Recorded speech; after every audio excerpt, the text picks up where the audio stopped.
Objectives are understanding that the role of marketing has become value creating and enhancing. We also learn how to organize your marketing plan using the 7P model. We've completed our lesson in strategy, and today we start with marketing. At the end of this module on our MBA journey, we would have built a good foundation in each of these subjects. You are in the mini MBA course, and I welcome you to the exciting world of strategic marketing. Let's kick off our lesson with a business case study. Tropicana Products, now a division of the Pepsi Corporation, was founded in 1947. Tropicana manufactures fruit-based beverages, particularly orange juices, made from American-grown Florida oranges. In 2009, the business launched a campaign to rebrand their orange juice. Within a month of the change, their sales dropped by 20% and they lost significant market share. They had to withdraw the campaign and switch back to the original packaging. The failed marketing experiment cost them over $50 million. Why did this happen? Was it a problem in the marketing campaign? Or was this a problem with this Tropicana's sales force? Well, stick around and see if you can answer this question when we circle back to it later in our lesson. Our lesson today will introduce us to the concept of marketing and some marketing industry terminology. We will explore marketing's role in value creation, and we will learn that new model called 7 Ps of marketing. Let's start with the concept marketing. Did you know that even though marketing has all of these commonly recognized parts, no standard definition of marketing actually exists? Each user of marketing sees marketing through its own eyes and defines it that way. To the ad agency, marketing comprises of television advertisements, radio ads, and online search engine optimization. To the billboard supplier, it's about outdoor display space. To the retailer again, it's about in-store promotions and sales activity. What about blogs? Are blogs marketing? I discovered a really interesting blog by Heidi Cohen. Heidi pulled together all of the available definitions of marketing into a single space and found 72 definitions worth noting. She states that although these definitions are different, they have elements in common. Let's summarize the key themes that she's identified. Firstly, the consumer set is the most common factor. Marketing seeks to engage a targeted set of consumers and their products. They also wish to sell their products and service. Next, they wish to engage with consumers beyond their own targeted set, and they wish to remain in a continuous relationship with consumers after purchase. When we look at the American Marketing Association's definition of marketing, let's see what they say. They see marketing as the activity or set of instructions and processes for creating, communicating, delivering, and exchanging offerings that have value for consumers, clients, partners, and society at large. In this lesson, we will come to understand what this means in simple, practical terms using industry examples and business case studies. Traditional marketing targets specific consumers. It ensures they consume a product or service using a pre-agreed plan. This plan is a focused approach, and it's limited to an individual product or service, or a limited set of them. The pool of existing consumers were once defined by where they were situated or their territory has now become a pool of consumers within a single territory. The world. E-commerce and digital platforms remove geographic limitations and expand the reach of competitors into almost every territory in a global market. So, adapting to all of this external context, marketing has had to evolve. Let's build on our knowledge of Lesson 1. You will recall that the business strategy cycle starts with the business formulating its strategic plan. The marketing department will distill their goals from the organizational goals for each product and brand. The delivery of the marketing objectives and action plan will then be tracked through reporting at appropriate levels in the organization. Marketing's contribution to the overall mission of the organization will thus be visible. Let us take a quick, tangible example. The organization needs to demonstrate growth through an increase in sales of 5%. Marketing will look at the contribution it can make. It will take the market share of brand A and B, which are 11% and 15% respectively, and working with the sales team, co-devise an action plan to increase these market shares to 13% and 16% respectively. Value to consumers will be delivered by leveraging the business's competitive advantage, differentiating brands, products, and value propositions.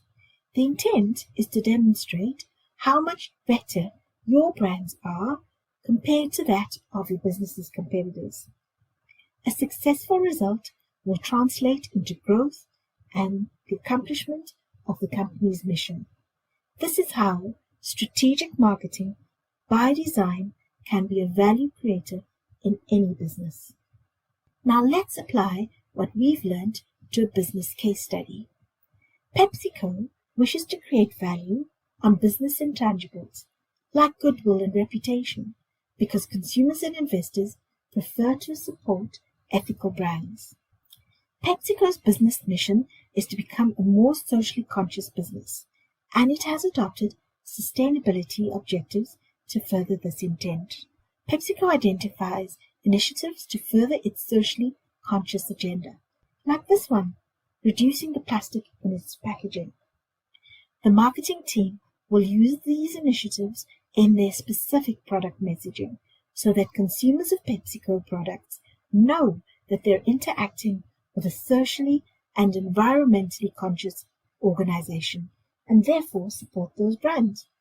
These marketing plans are revisited annually during the strategic planning process to ensure that they are realigned to the developments in technology and evolving consumer choice. The 7 Ps model was developed in the 1960s and has been through many iterations to become what it is today. The 7 Ps model offers marketers a systematic methodology to design their marketing strategies and communicate effectively with their consumers.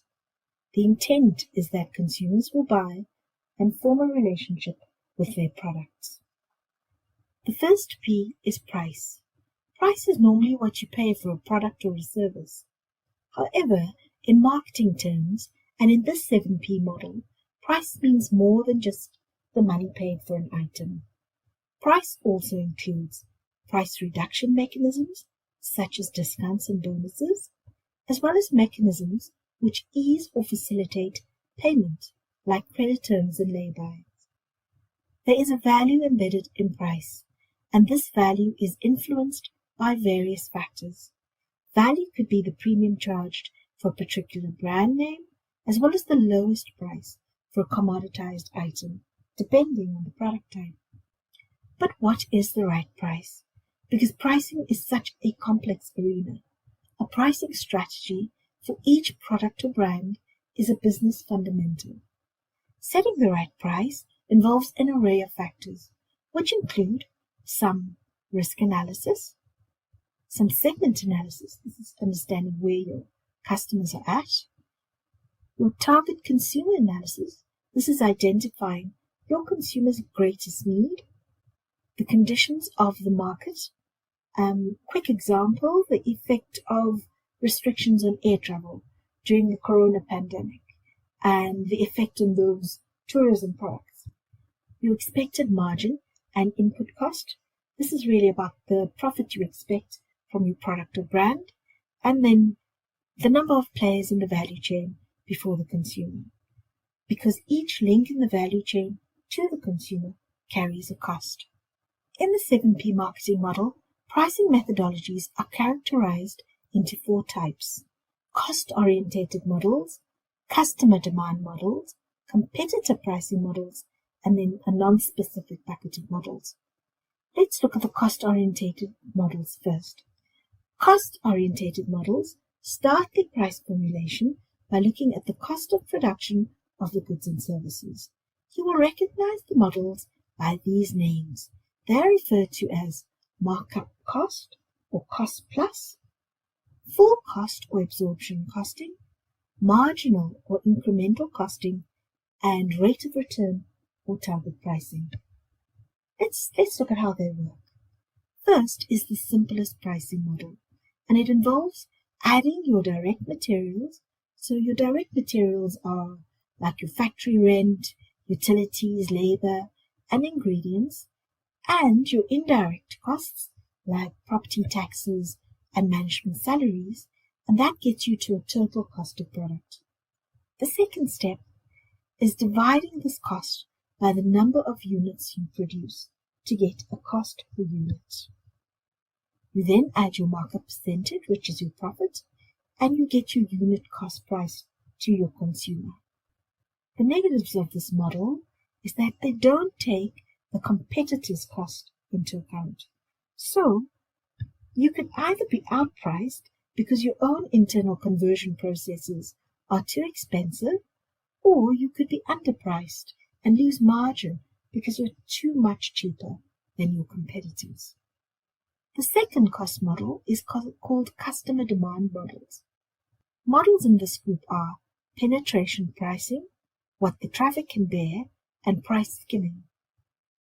Traffic bearing models will look at the market and its potential consumers and determine what the consumer is willing to pay for a particular product.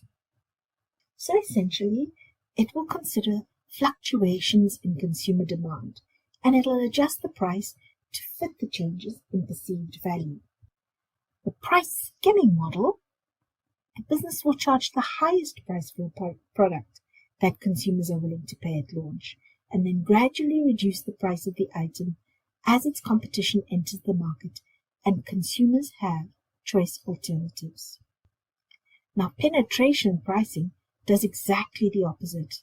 It's a mechanism to attract consumers by cutting price and setting them very low.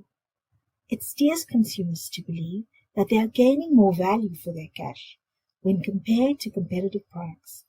The lower price attracts attention to the product and the brand. Now let's look at some real examples of this. Let's take Disney.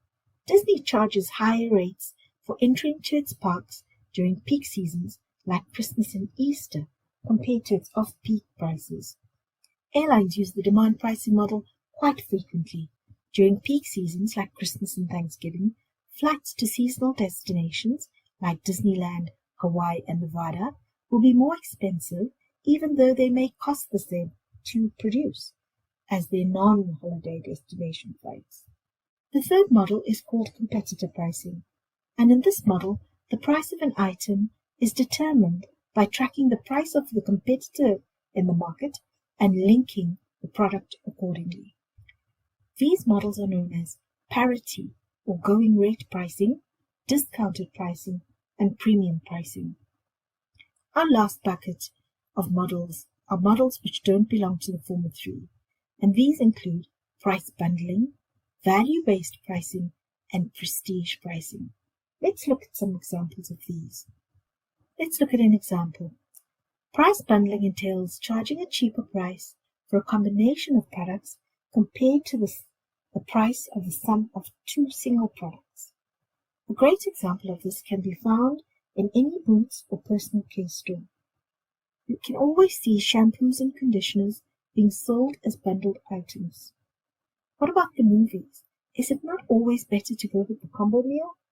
Enjoy finding these examples and remember to share them with your fellow Shaw classmates. #ShawMMBA. As we wrap up our section on pricing, it is important to call out the role that technology has played in the arena of pricing. The Internet and specific pricing comparison platforms allow consumers to find and directly compare prices for goods and services in real time. The result is that businesses need to be agile and responsive to competitive pricing to retain market share and consumers. I'm so excited to share that I'm teeing up 2 more models for us to learn in our next lessons. So you'll have a full set of models in your core once you finish this course. Stay on your lesson plan to learn more. Now that we have a grip on pricing, let's look at our second P of the 7 Ps model. Let's go to product. Product is defined as the item or service that is being offered to a potential consumer to satisfy that consumer's need or want. Products are created, they have a lifespan, and in marketing terms, they're either shelved or replaced. Products can also have their relevance enhanced by being revamped, relaunched, or extended. The primary purpose of adapting any product is to make that product more relevant in the life of a consumer so that the consumer continues to repurchase and engage with that product over time. So, packaging, labeling, and quality are therefore significant components of products. In the services industry, this would be viewed as after-sales service.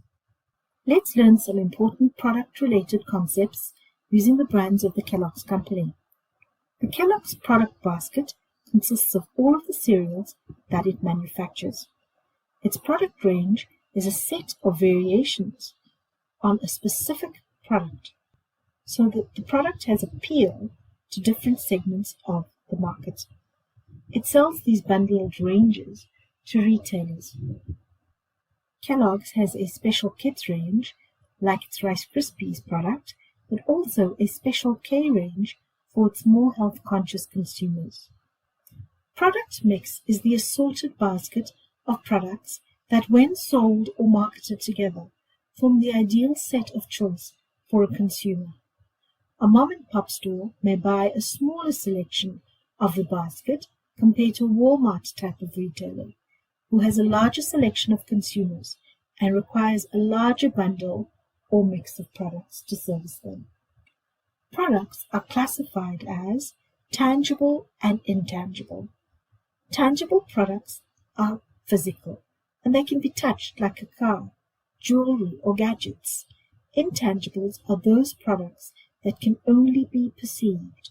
For example, digital music on your iTunes, or your experience at Disney's Magic Mountain, or your insurance policies. Can you think of an intangible product that you are engaging with right now? Well, if you responded by saying, "This mini MBA course at Shaw Academy," well done. Education and training are perfect examples of intangible products. Whilst on the topic of products, one of the main elements of a product is the brand. In marketing theory, brand is that property or set of properties inside and outside a product or service that gives it a specific identity.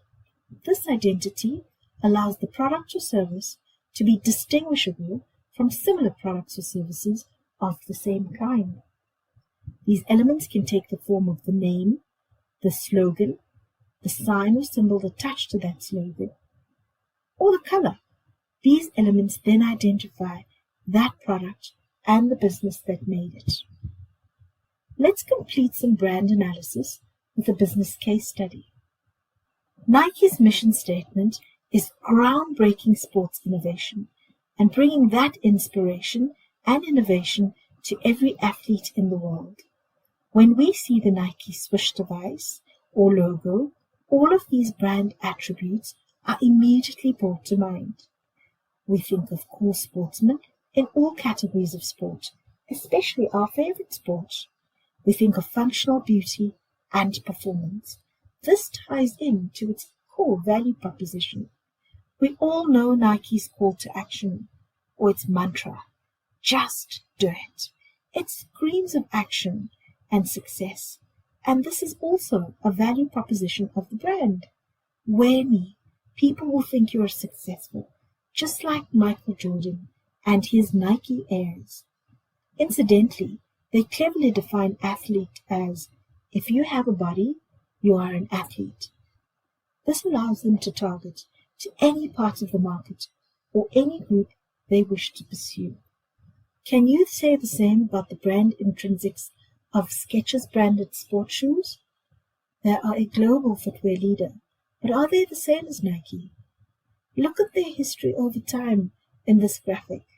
Does it resonate with the same performance attributes, or do you rather associate this brand with fashion first? According to their website, they have 3,000 different types of shoes and want to provide shoes to every age, every activity as well. So both companies sell sports shoes. Both companies want to target every activity, but their brands just don't feel the same, do they? This is all due to brand attributes. Circling back to our Tropicana question, which we discussed at the beginning of our lesson, do you know the answer yet? Well, if you said that design and content were essential to the brand, you are spot on the money. Industry expert Nicholas Burke explains that Tropicana's consumers just did not recognize the product. The differences between pulp and no pulp are significant. In the original packaging, you can see it there, but in the new packaging, it's stated behind the cap. You can't see it at all. The orange with the straw inside, right? It's iconic. It's an iconic element of the packaging. So, if you know the old packaging, you also know you can spot it from about 3 feet from shelf. The font is bold and centered and horizontal. The new product had changed the logo. It made the font slimmer and harder to see. This was exacerbated by the vertical placement of the brand name. White font on a yellow background is harder to see than just plain green font. Also, to see the glass of juice on the new packaging, you need to see 2 packs side by side on a shelf, which you almost never see. Let's discuss slogans and taglines. The Pure Premium slogan was iconic as well, and it was enough.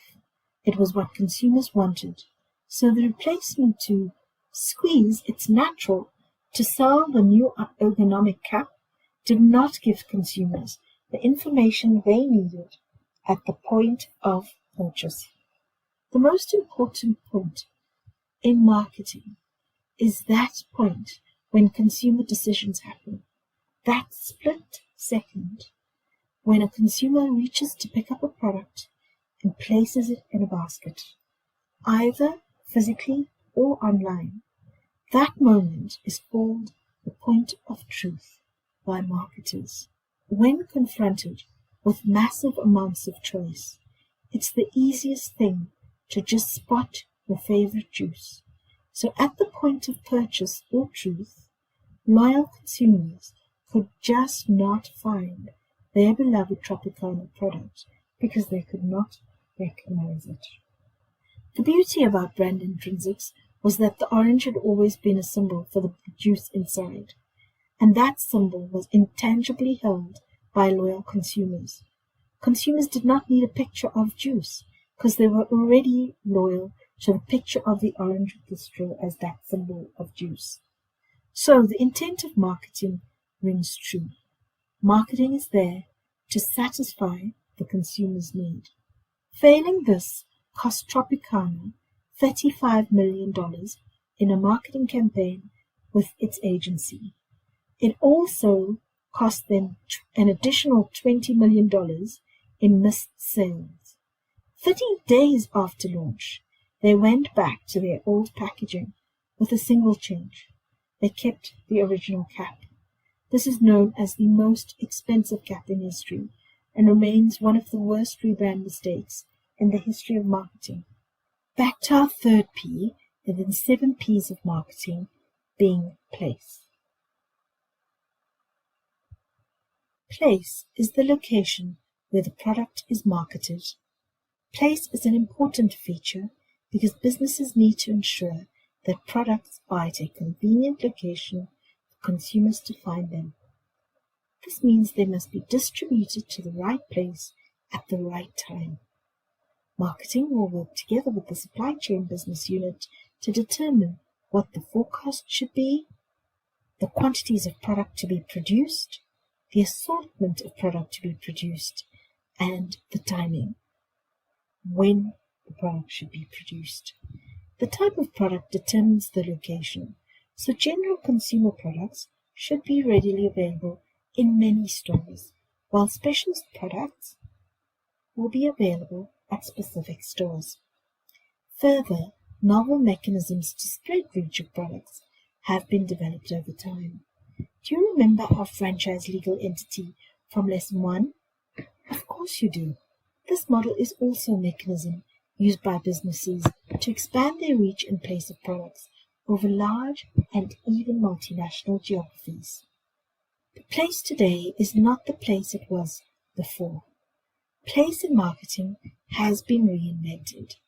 With technology, the internet has changed those traditional physical channels to convenient places that transcend the boundaries of time, location, and geography. Search engines provide prospective customers with an enabling framework where they can source and buy products from anywhere at any time of day. Our friend Amazon has helped place become the convenience of your bedroom and the end of the shopping aisle, your own front door.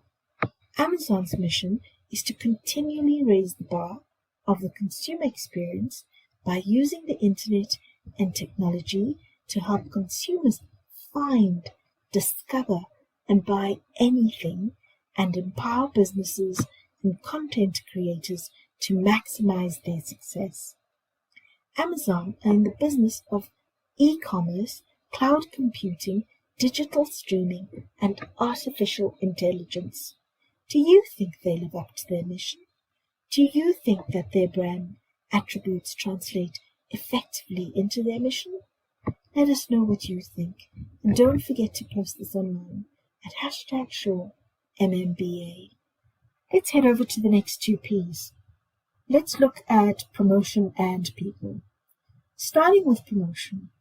Promotion is an all-encompassing name for the basket of communications that are designed to engage a consumer regarding a product or service. They include advertising, direct marketing, sales promotions, and public relations. They're all used to trigger or spark an interest in the brand, push sales, and create loyalty and engagement with consumers.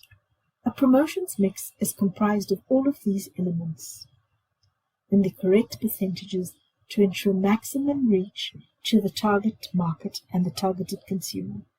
The design of such communication involves frequency of messaging, channel specificity, and media type. Let's look at a quick business example. Nike is about to launch a sports shoe for golfers. Will it choose radio advertisements or billboards around the golf course? What about online articles? Do you think it would choose blogs or editorial interviews with Tiger Woods? All of these would be relevant in the combination of promotional advertising for the launch.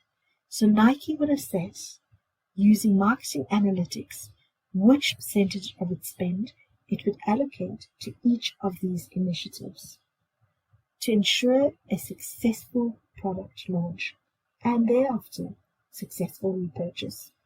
Marketing teams manage the interface between the consumer and the company in respect to the product. In strategic marketing, these employees have key performance targets which are aligned and build up to the greatest strategic purpose, being the mission and vision of the business. They are also the face of the product in direct consumer interactions. They are considered important components of the messages of marketing. Process is our next step. The marketing process is a workflow. This means it's a specific set of steps that the marketing team will follow to create a product or brand up to the point that it's in the hands of a consumer. Process covers all of the P's of marketing, and it starts with product ideation. That is, finding a new product or service to satisfy a need, want, or desire. Ideation covers all aspects of the product intrinsics. Next comes product analysis. This step also involves taking a critical look at each brand and product. At this juncture, we critically assess each product and brand to determine whether the packaging is still appealing to your consumer, if the brand is still relevant, and if the quality intrinsics of the product remain relevant. Customer analysis usually fits hand in glove with product and brand analysis. Customer analysis is where you evaluate your target consumer by first documenting existing consumers, remembering that repeat purchase and retention are just as important as securing new consumers. And this is where the evaluation of price is recorded as well. Marketing processes like product marketing, content marketing, inbound marketing, email marketing all form components of this leg, media plans. Planning what the next steps you're going to take to tactically promote each brand or product or a combination of these individual brands or products. And then lastly, we talk about the process path through all other requisite operations. It is really important to ensure that the product reaches consumers in the most effective way and that the quality is maintained throughout the process. Also, that the promotional promise made to the consumers are indeed met. All of these steps ensure that the product leaves manufacturing and ends up in the hands of consumers in the manner intended. Let's refresh. What is the most important attribute of the marketing goal in strategic marketing? Remember, it must always contribute to the strategic objective of the company, which will always be to remain profitable by increasing the rate of return. The last step in process involves measurement to ascertain whether the marketing initiatives are indeed making a positive impact. This will prove to the leadership of the organization that the marketing investment has delivered the expected return, that the strategy and tactics were correctly designed and executed. This builds trust in the team and its advisors. Trust may mean that the marketing department will be well regarded and perhaps earn those well-deserved bonuses and a bigger budget for the next financial period. In strategic marketing, we call this ROMI, or Return on Marketing Investment. We will spend more time on this theme in subsequent marketing lessons when we explore marketing analytics. Physical evidence, our last P, refers to the sensory experience consumers have when interacting with your product. It is how consumers remember you and your product. Lots of research has been conducted on store layouts because consumers interact with not only your product, but with you through your physical presence, be it your store or your office. The consumer is influenced by the layout and the overall look and feel of your premises.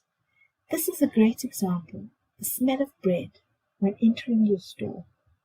This is why point-of-sale materials are so important to marketers.